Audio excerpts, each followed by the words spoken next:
Muy bien. Si prestaste atención a la lectura del pasaje, lo más probable es que te hayas sentido molesto, incómodo, que no te haya gustado para nada lo que escuchaste y que digas, ¿cómo puede ser que la Biblia diga semejante cosa? Si no, no escuchaste bien. Si no, no estabas prestando atención. Porque lo que Pablo dice en este pasaje es algo que a nadie le gusta. O sea, lo que Pablo está diciendo, piensen un segundo en cuál es el mandamiento que Pablo da en este pasaje. Miren los imperativos en el texto y se van a dar cuenta que lo que Pablo está ordenando en este pasaje es sufre.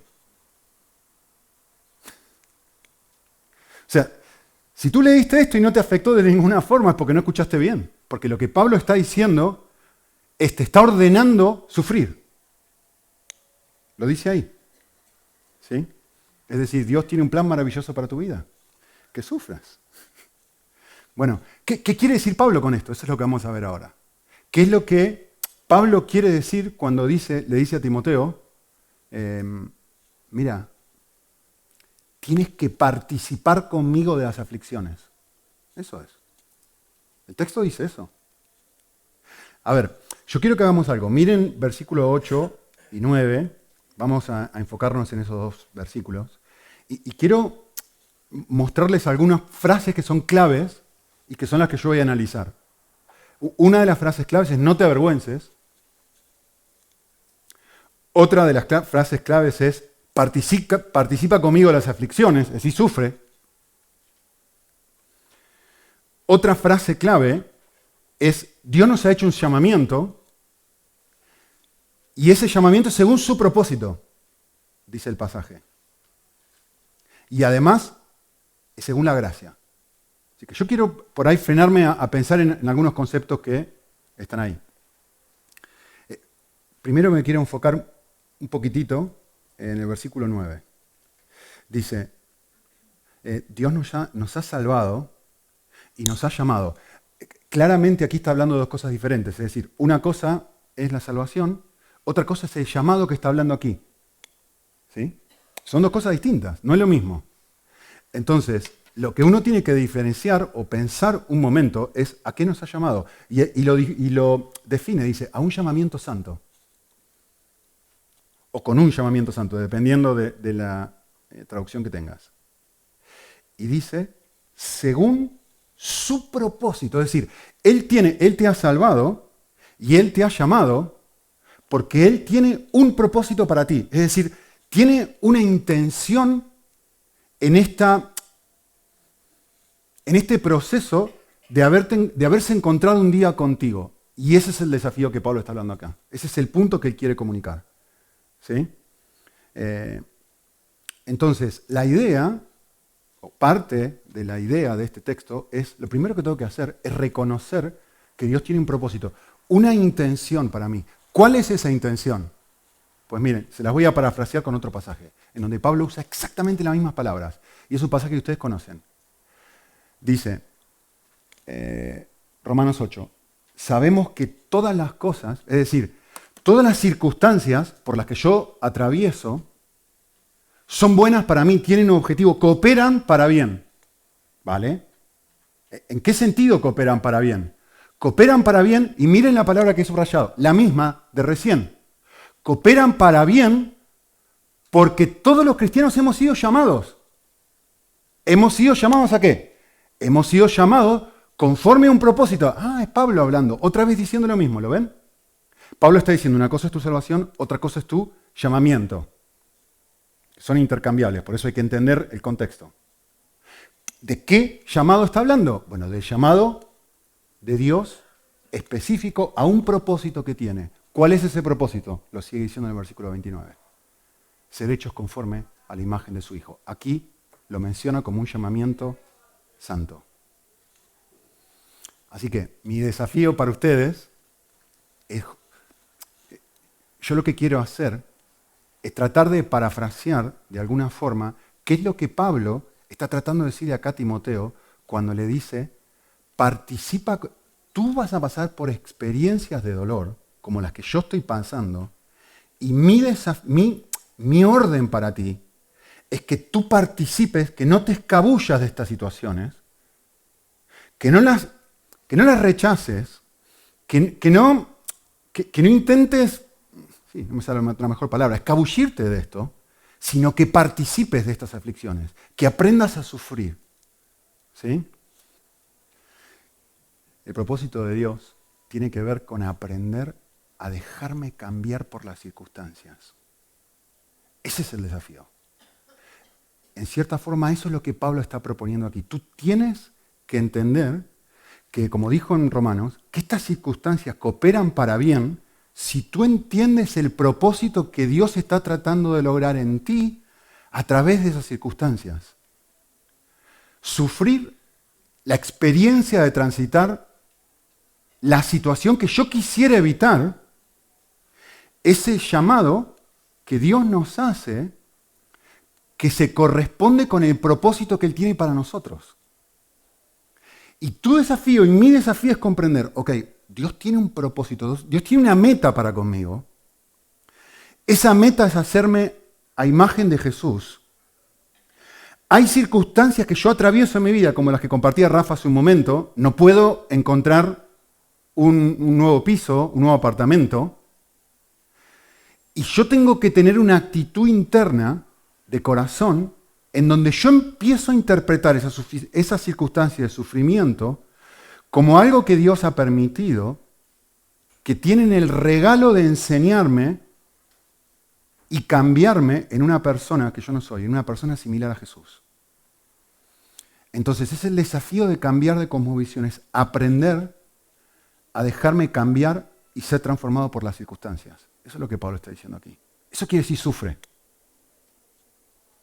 No quiere decir ser masoquista, no quiere decir aguanta, quiere decir Dios te ha llamado, Dios está en control, Dios tiene un propósito y tú tienes que transitar esta experiencia de dolor con este propósito en mente para que esas circunstancias te transformen y te hagan conforme a la imagen de su Hijo.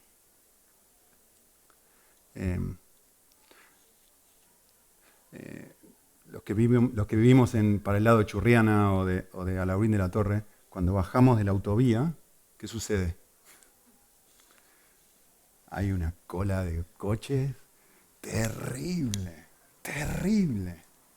¿Qué es lo que yo quisiera? Obvio, ¿no? Que termine la autovía, que están trabajando ahí todos los días. Y si yo entiendo, y si yo empiezo a dejarme cambiar por estas circunstancias, y si lo que Dios quiere para mí es que yo lea esto con unos lentes que están diciendo, Dios es soberano, Dios tiene un propósito, Dios quiere desarrollar cosas en tu corazón y está usando estas cosas para hacerte imagen de tu Hijo. Por ejemplo, si Dios quiere que yo crezca en paciencia en vez de queja, y si Dios quiere que yo crezca en dominio propio en vez de hablar y verbalizar mi frustración porque tengo que esperar tanto tiempo, y si yo me dejo cambiar por estas circunstancias y puedo usar ese momento en el coche como una invitación, como un picaporte que abre la puerta para conectarme con Él y decir, voy a tener una experiencia aquí, esperando, donde voy a dejar que Dios sea como un teléfono que está sonando en silencio para conectarme con Él en este momento.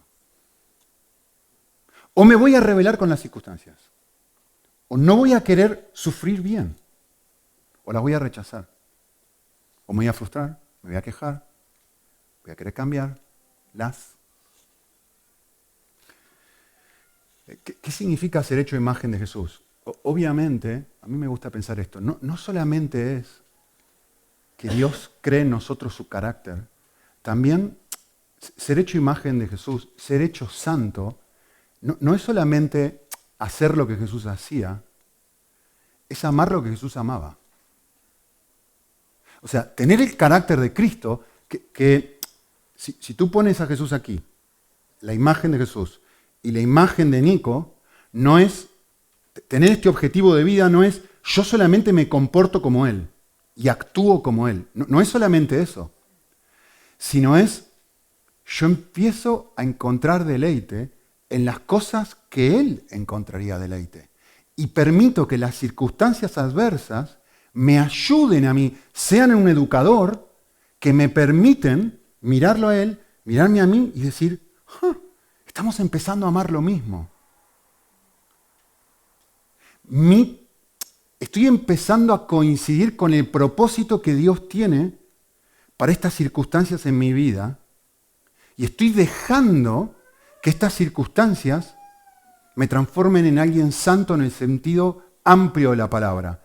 No solamente, como digo, en carácter, que sí, sino también en aquello que mi corazón ama y atesora. Y de repente puedo decir, un momento, ¿y si estas circunstancias, ahí está la fila enorme, larga, y digo, ¿y si estas circunstancias pueden ayudarme a mí a ver que no solamente soy una persona impaciente, sino que soy una persona que no utiliza esos espacios de impaciencia para conectarse con Dios, para vincularse a Él? Y si me empiezan a mostrar, pero un momento, a mí no me causa deleite caminar con Dios a lo largo del día. Y de repente empiezo a encontrar cosas en mi corazón, producto de estas circunstancias, que no tienen nada que ver con esas circunstancias, sino que estoy dejando que esas circunstancias Dios las utilice para el propósito, para el llamado que me hizo, para el propósito más alto que tiene de transformarme, de hacerme a imagen de aquel que me llamó. Así que quizás la pregunta que uno puede hacerse constantemente es, ¿cómo esta experiencia puede ayudarme a alinearme con el gran propósito que Dios tiene para mí? Cualquier circunstancia que voy atravesando.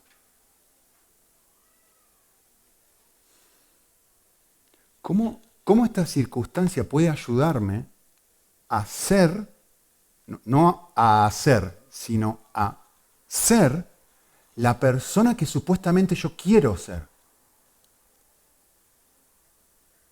¿Cómo esta fila tan larga puede transformarme a mí en esa persona a la cual yo aspiro a ser?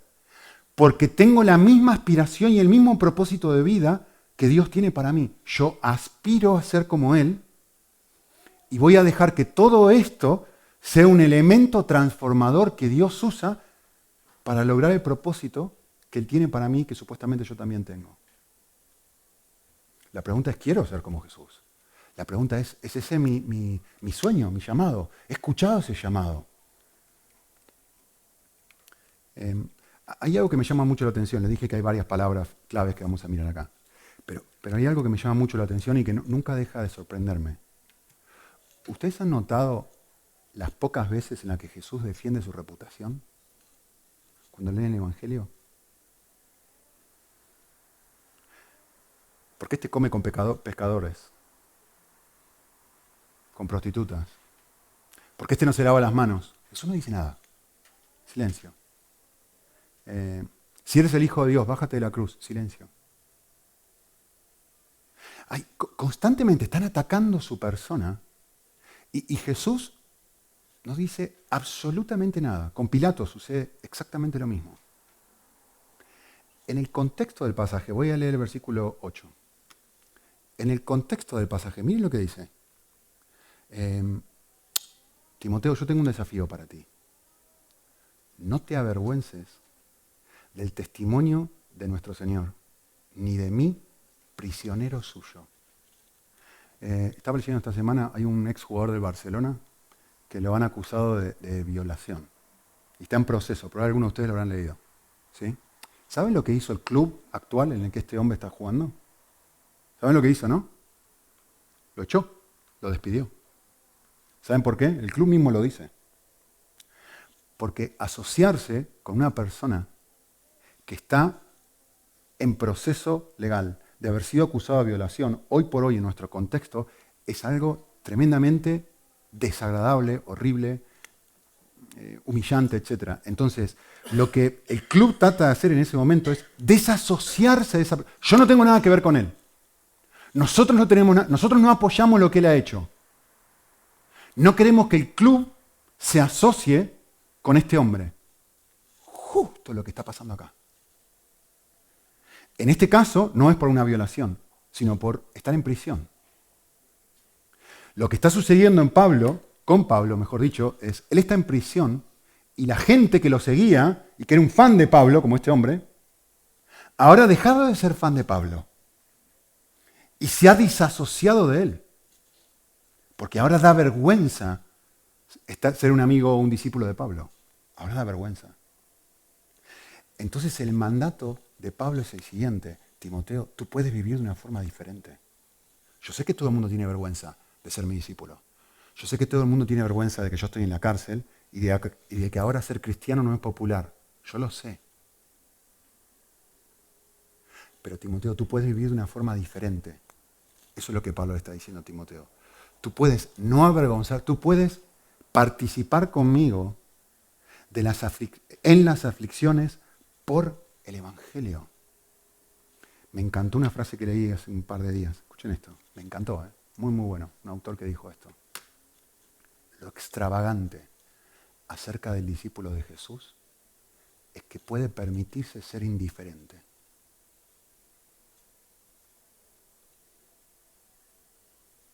Piensen. Esto es lo que Pablo le está diciendo a Timoteo. Yo sé que tu tentación va a ser avergonzarte. Pero tú, como Cristo, siendo igual a Él, tú tienes la capacidad de poder permanecer indiferente a la burla, al rechazo, a la vergüenza. Tú tienes una capacidad que otros no tienen. Y ahora va a explicar justamente cómo hacer eso. Tú tienes la oportunidad, Timoteo, de dejar que estas circunstancias, de participar conmigo en las aflicciones del Evangelio, y lo dije antes. ¿Por qué? Porque tú tienes un llamado según un propósito.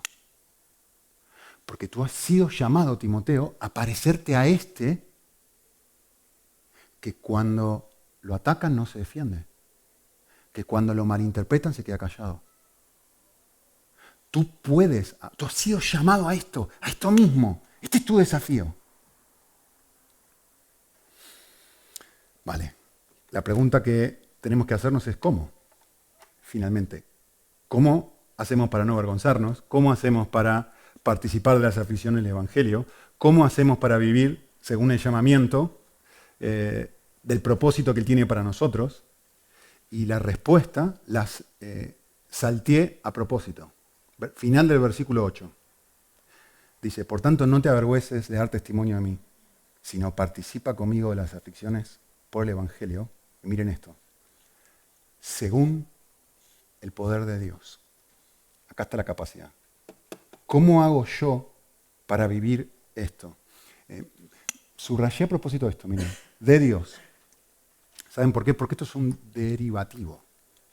Eso quiere decir que el poder, la capacidad, la fuerza interna que yo necesito para poder quedarme callado, la fuerza interna que yo necesito para no avergonzarme en el contexto, la fuerza interna que yo necesito para ser indiferente, no es algo que nace en mí, es algo que se me otorga, es algo que se me da, deviene de Él. Es algo que se origina en Él.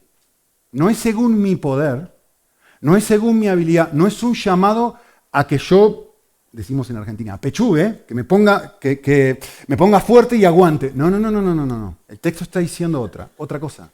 El texto está diciendo, esto es algo que Dios da. ¿Sí?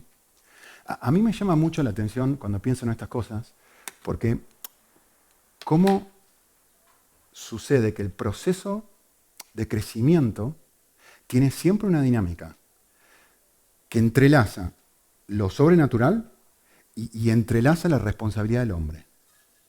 Es decir, hay un espacio donde Dios interviene, el poder es de Dios, pero a la vez hay una responsabilidad humana. Primero me había dicho el texto, me dio una orden. ¿Dónde está la orden? La orden es, tú tienes que tener una disposición a sufrir.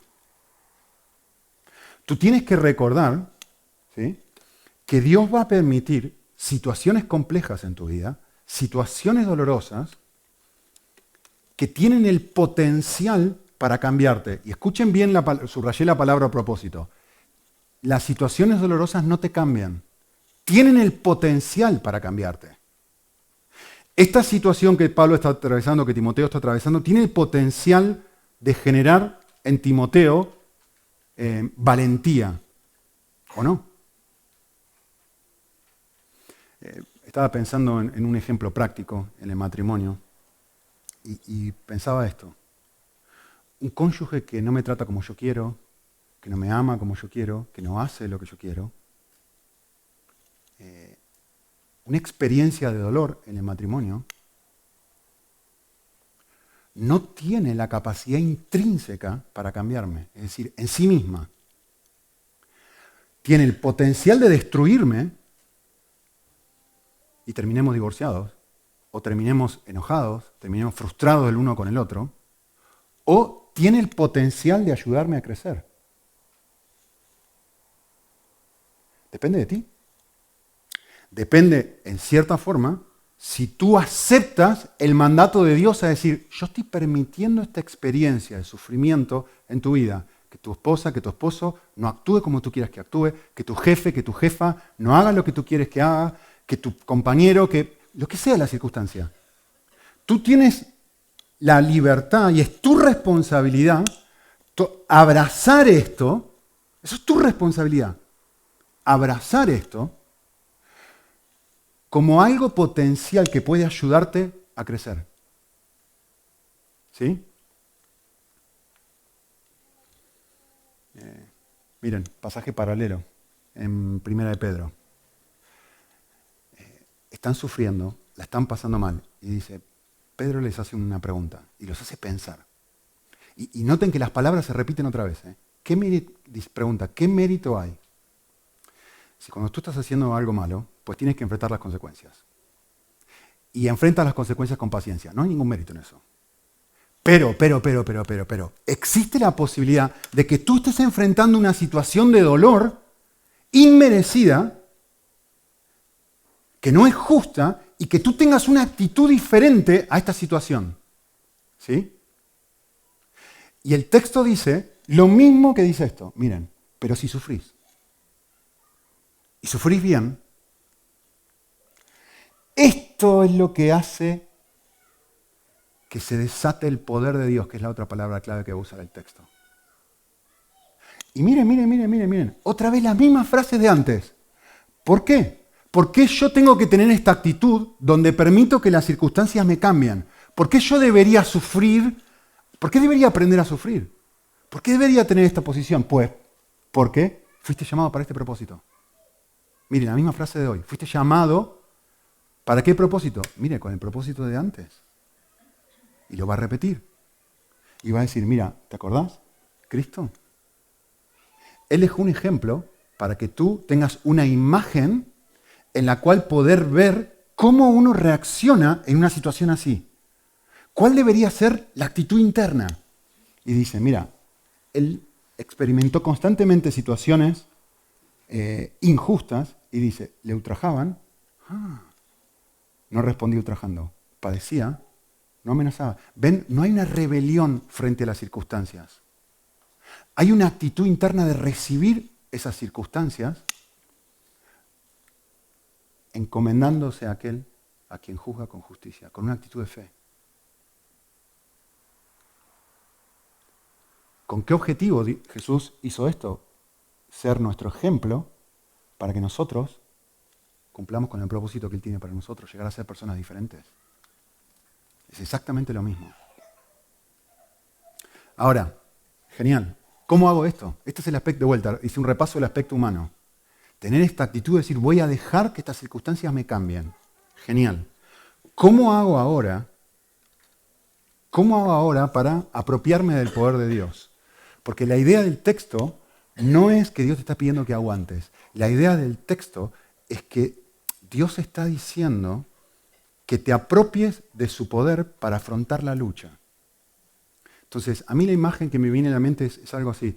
Es como cuando uno se está quedando sin gasolina en el coche y está el indicador ahí en el coche que te indica, falta gasolina, y empieza a justamente ponerse en rojo y tal, ¿no? Y la idea, si te estás quedando sin gasolina, es que tú ya no puedes seguir avanzando.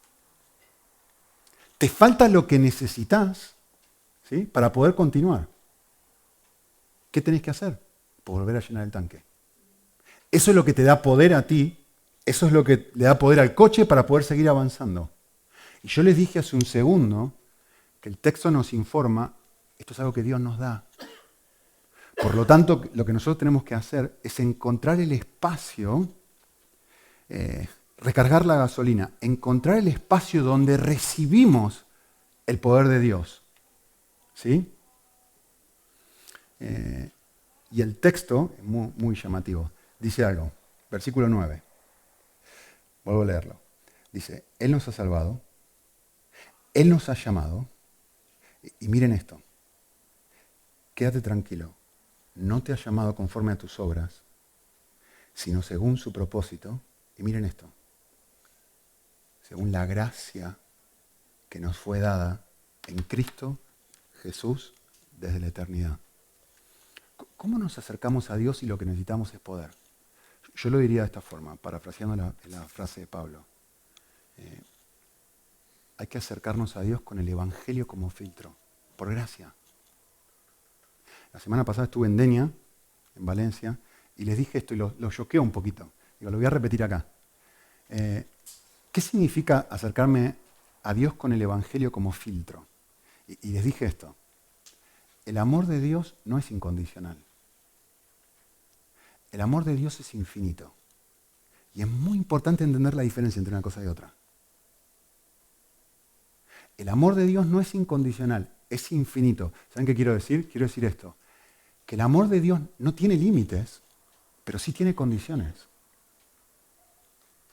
Es verdad, no tiene ningún límite. Dios va a amar y amar y amar y amar y amar y amar y amar, pero sí tiene condiciones.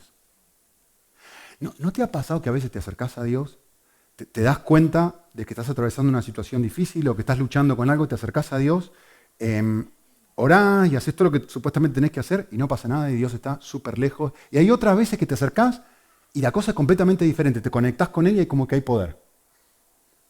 ¿Cuál es la diferencia? ¿Cuáles son las condiciones? En otras palabras, ¿qué es lo que desata el poder de Dios? Esa es la pregunta. Te lo voy a decir en una frase. Yo voy a parafrasear a Jesús. Yo diría esto. Es acercarte a Él como un pobre de espíritu.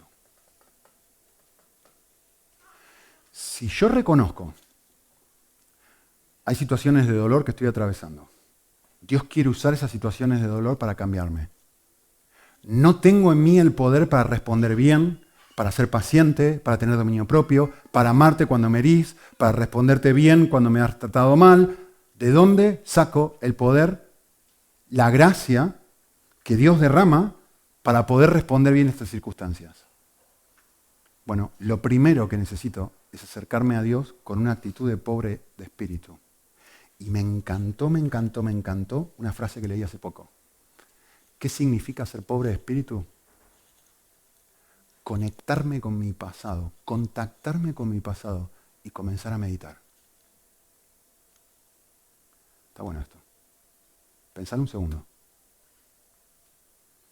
Ser pobre de espíritu es a ver quién soy, a ver quién he sido, a ver cómo he actuado. Otra forma de decirlo es esto. Es estar dispuesto a acercarme al abismo de mi propio corazón y comenzar a observar su propia oscuridad. Mi egoísmo, mi orgullo, mi obsesión con hacer mi voluntad. Y de repente empiezo a observar mi propia pobreza espiritual. Quisiera hacer esto. Estaba tratando de encontrar una frase para comparar ambas cosas y digo, no terminé de encontrar una frase idónea, pero quisiera hacer esto. Hay una forma sana y una forma insana de hacer esto. Hay una forma sana de mirar mi propia pobreza espiritual y hacerlo bien y que eso haga que desate el poder de Dios. Y hay una forma insana de hacerlo. ¿sí? Yo quisiera comparar muy rápidamente ambas. La primera la llamé así, creo que lo tienen en su hojita. Una actitud de lamerse las heridas, o una actitud de víctima, llamarlo como quieras, da igual. Y tiene algunas de estas características. La primera, me acerco a Dios y me acerco a Dios dolido, porque hay un montón de emociones, ¿no? Cuando uno se acerca a Dios. La he pasado mal, he sufrido, la situación no me gusta, mi jefe me trata mal, mi esposa, mi esposo, mis hijos, mis compañeros, en fin. Me acerco a Dios con mis dolores y en realidad lo que realmente me duele es lo que otros me han hecho. Entonces, vengo a Dios y veo mi pobreza, veo, sí, yo también actué mal. En cierta forma, acepto mi error, sí, yo también, pero yo vengo delante de ti, Señor, pero a mí lo que me duele es lo que hizo ella. A mí lo que me duele es lo que hizo él. Lo que realmente genera el mayor dolor en el corazón es eso. El marido, el jefe, la esposa, el vecino, el compañero, quien sea. Algo que caracteriza esta actitud es, quizás yo no mencione esto en oración. Piensen en un encuentro con Dios, ¿no? Donde uno está tratando de orar y la oración no pasa del techo. Quizás yo no diga esto, no lo verbalice, pero dentro de mi corazón observo las circunstancias de dolor, observo lo que me ha pasado, observo lo que me toca, observo mi parte y encuentro excusas, pretextos, razones. ¿Y saben lo que produce esto cuando uno tiene esta actitud? Me desorienta, porque entonces empiezo a pensar, ¿por qué Dios permite estas cosas? ¿Por qué permite que me pase esto? ¿Saben por qué? Lo voy a decir en un momento de vuelta. Porque he perdido el norte. Me he olvidado del propósito de Dios para mi vida. He dejado de abrazar las circunstancias, de sufrir y tomar las circunstancias y dejar que las circunstancias me transformen y me cambien en alguien que no soy. Cuando me acerco así, hay una doble dinámica que sucede que es muy, muy, muy interesante. Por un lado, en mi orgullo, sé que he hecho algo malo y no me puedo perdonar. No me puedo perdonar por haber hecho eso, sea lo que sea que hice. O en mi ceguera, creo que Dios no puede perdonarme. O por lo menos no siento su perdón. Digo que sí que me perdona, pero no lo siento dentro mío. ¿Sí? Es justo lo que el pasaje va a decir en un segundo. No me acerco a Dios con el Evangelio como filtro. El resultado es que termino mi encuentro con Dios desanimado, lejos de Él, vacío, sin haber experimentado su amor, es decir, sin poder. Tú tienes que participar de estas experiencias de dolor, pero con poder, ojo. Con poder. Vale. ¿Cuál es una actitud de pobreza espiritual genuina? Es una actitud interna en donde empiezo a llorar, pero dejo de llorar por lo que el otro me ha hecho, aunque duela, pero empiezo a llorar por no poder cambiar. Yo sé que lo que me dijo fue doloroso. Yo sé que mi jefe me trató mal, pero yo me envenené. No le hablé más. Le di la espalda. Hablé mal de él, lo critiqué y de repente el dolor que me causó la persona sigue estando ahí, pero mis ojos ahora empiezan a observar, voy a dejar el abismo del otro, voy a mirar mi propio abismo, a ver, y empiezo a encontrar crítica. Empiezo a encontrar enojo. ¿Ven? Me asomo a mi abismo. Empiezo la pobreza espiritual que era, voy a ver mi pasado, a ver, me voy a poner a meditar un ratito en mi pasado. A ver cómo yo reaccioné, voy a dejar a la persona de lado. Entonces de repente digo, un momento, Dios me había dicho, sufre. Dios me había dicho, yo tengo un propósito de que tú participes de esto, porque yo tengo un llamamiento que te he hecho, que te hagas igual que Jesús, que cuando lo ultrajaban respondía de una forma diferente. Y yo de repente empiezo a decir, para, que esta persona me ultrajó. Y de repente digo, un segundo, miro mi abismo y digo, yo no respondí a la imagen de Jesús. Yo no respondí como Jesús hubiera respondido. Entonces pongo un costado a la persona y empiezo a ver mi propia pobreza espiritual. Yo he fallado. El otro también, no lo negamos. Pero es que ya no me importa, porque recupero mi propósito. Recupero perspectiva. Ahora estoy enfocado en mi pobreza, no en la pobreza del otro. Entonces, obviamente, dejo de mirarlo. Lo suelto. El pobre de espíritu llora por sí mismo. Esto es lo que desata el poder de Dios. Porque ese era el punto del texto. Tú empiezas a sufrir, ¿sí? Wow, alguien se está muriendo ahí. Tú empiezas a sufrir, ¿sí? Bien cuando empiezas a llorar por ti mismo y de repente Dios observa esa situación, que has dejado de centrarte en el otro, te estás centrando en ti y ahora dice, yo me asocio con los quebrantados y humildes de espíritu. Quiero estar cerquita tuyo. Y de repente tienes un poder nuevo para sobrevivir la experiencia y solventarla de una forma completamente diferente. Un pobre de espíritu lo que hace es excluye toda explicación de su comportamiento o de su actitud. ¿Por qué? Porque está mirando su abismo. Se está mirando a sí mismo. Está meditando no en el otro, no en el jefe, no en el marido. Está meditando en sí mismo y se enfrenta a su propia realidad. ¿Ven el Evangelio? El Evangelio dice dos cosas. Sos mucho más pecador de lo que pensabas. Pero Dios te ama mucho más de lo que te puedas imaginar. Entonces, si yo me quiero acercar a las circunstancias con el Evangelio como filtro, lo primero que tengo que hacer es mirar mi propia pobreza espiritual. Entonces empiezo a darme cuenta de que más allá de lo que otros me hayan hecho, lo que a mí me rompe el corazón en este momento, si tengo pobreza espiritual, es que yo me alejé de Dios. Me da igual el otro, yo me alejé de Dios y eso me rompe el corazón en mil pedazos. Entonces, con humildad genuina, soy capaz de levantar la mirada y con confianza recuerdo que se me ha prometido lo que dice este texto. ¿Sabes algo, Timoteo? Dios no te llamó a ti a este llamamiento santo porque tú eres un hombre valiente.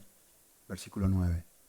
Dios te llamó según la gracia que te fue dada desde la eternidad. ¿Ven? Veo mi oscuridad, veo mi abismo, pero recuerdo y empiezo a experimentar la gracia que viene acompañando esta experiencia de sufrimiento que Dios está permitiendo que yo viva. Leo algo muy bueno. Dice así, a menudo, escuchen esto, me encantó, a menudo consideramos a la sabiduría como la suma del conocimiento, la percepción y el aprendizaje que hemos acumulado durante el proceso de vivir la vida. No, va a decir este autor. La sabiduría que yo hablo es la propia experiencia de poder percibir, sentir y experimentar el amor de Cristo crucificado. Gracia.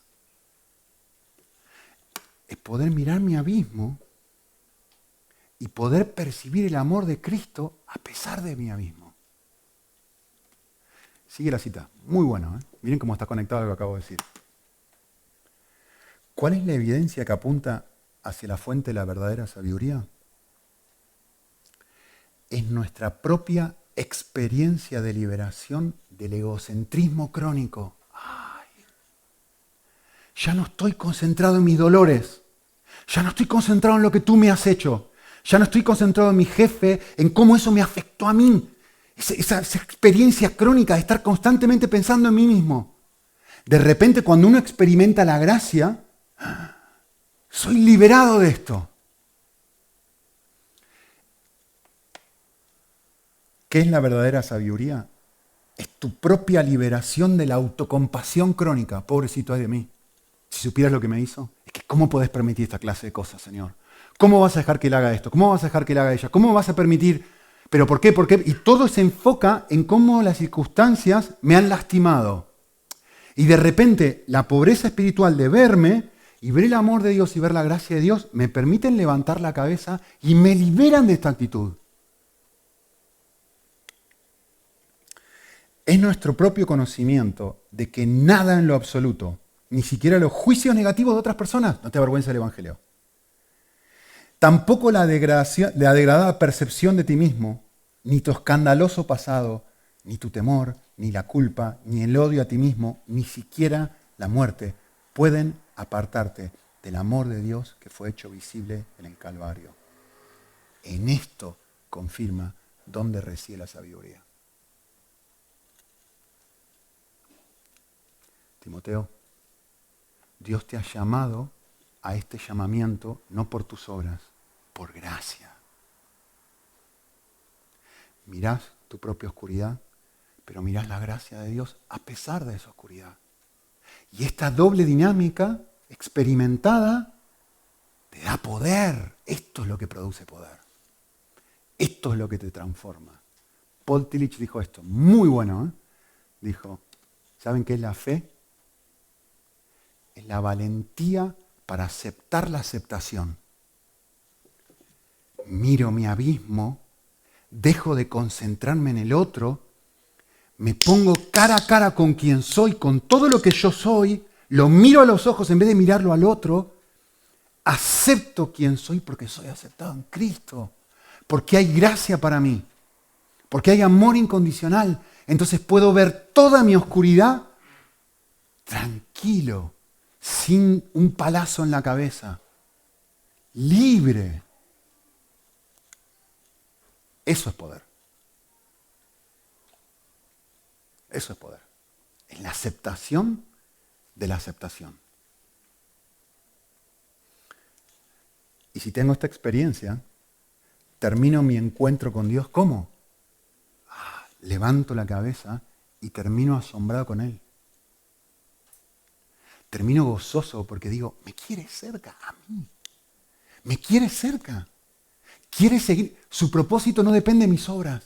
Su propósito depende de su gracia. Quiere seguir trabajando conmigo. Entonces, cuando tengo esta experiencia, tengo unas ganas de gritar de su amor. Y por supuesto, de nunca volver a pecar. Porque he experimentado amor. Es decir, salgo de la experiencia y del encuentro con Dios con poder. Que es lo que dice el texto. Termino solamente con una última cita que me gustó mucho. Esto que yo acabo de describir no es una teoría. No es una teoría. Escuchen bien, ¿eh? Es un encuentro. No es saberlo, es encontrarte con Él.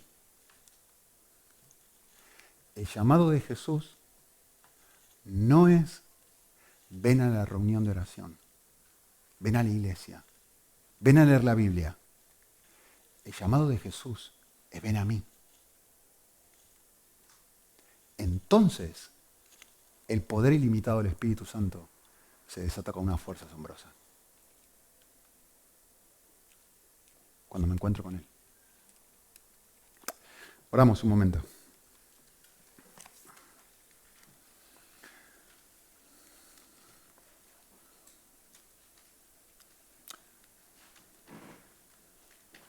Hace un ratito, Señor, cantábamos que estamos, ¿cómo no vamos a recibir de ti? ¿Cómo vamos a recibir de ti solo las experiencias positivas y no las negativas? ¿Cómo voy a tener una actitud tan ciega de solamente recibir lo que yo entiendo como bueno para mí, cuando tú entiendes como bueno algo distinto y algo que temporalmente duele, pero que eventualmente me transforma en la clase de persona que quiero ser? ¿Cómo entonces no voy a tener una actitud de recibir tanto el bien como el mal que sucede en mi vida? Señor, quisiéramos juntos pedirte que nos ayudes a tener una actitud de aprender a sufrir sanamente, sabiamente, bíblicamente, recordando el propósito precioso de convertirnos en alguien que no somos y de regalarle a la experiencia el encuentro de lo humano y lo divino. Asumir mi responsabilidad de tener la actitud correcta y a la vez recibir de ti el poder que necesitamos para justamente vivir de una forma que jamás podríamos. Gracias por un amor que no tiene paralelo. Gracias porque juntos podemos ver nuestro abismo sin vergüenza, con un amor infinito que no tiene paralelo. En Cristo Jesús. Amén.